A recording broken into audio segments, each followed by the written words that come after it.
Olá, vídeo 2, continuando, vamos falar sobre princípios gerais do contrato. Qual a principal característica do contrato? O contrato tem por principal característica por ser uma fonte de obrigações, gerando direitos e deveres às partes contratantes. A análise dos princípios neste contexto serve para delinear a conduta das partes em toda a relação contratual, antes, durante e depois da extinção do contrato.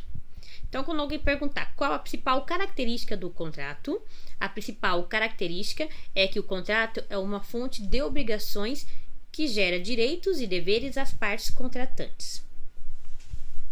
Para que serve a função social? Bom, a função social serve para limitar a autonomia da vontade, quando a mesma estiver confrontando com o interesse social. O artigo 421 do Código Civil fala sobre isso, fala o seguinte: a liberdade de contratar será exercida nos limites da função social do contrato. Então, a liberdade de contratar será sempre exercida respeitando a função social. Quais são os princípios do contrato?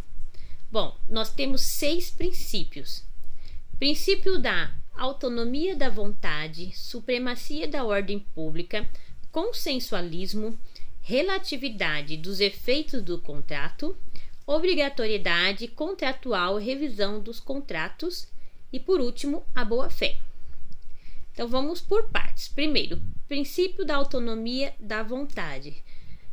O contrato se alicerça na ampla liberdade contratual.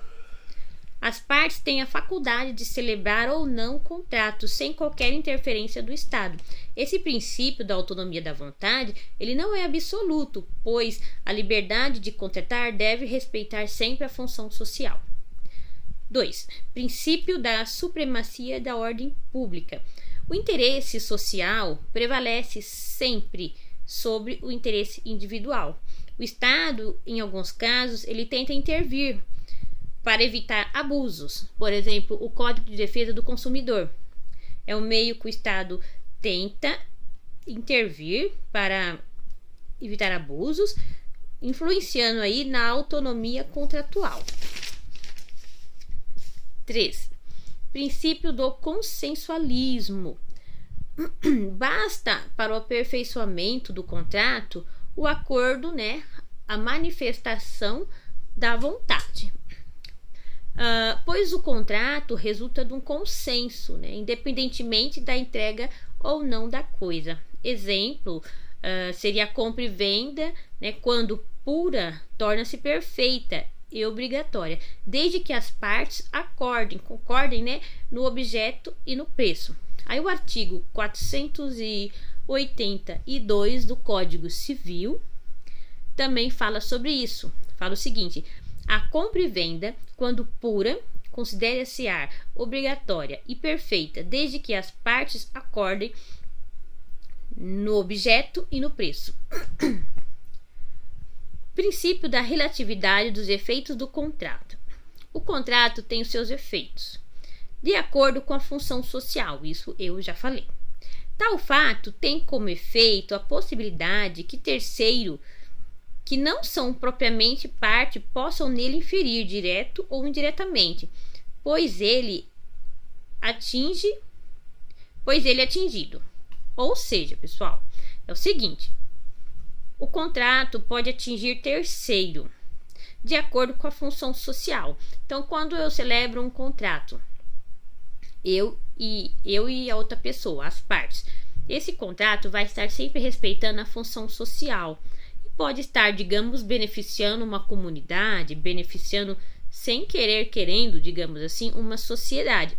Então, é nesse sentido que se refere terceiro ser atingido indiretamente ou diretamente, enfim, depende, dentro desse contexto. Princípio Agora, o princípio da obrigatoriedade contratual e revisão dos contratos. O contrato obriga as partes contratantes, dentro da autonomia da vontade de cada uma das partes, a aceitarem e escolherem as cláusulas contratuais. Entretanto, se houver uma situação imprevisível, a parte onerada tem o direito de requerer a modificação de cláusula contratual para restaurar o equilíbrio contratual.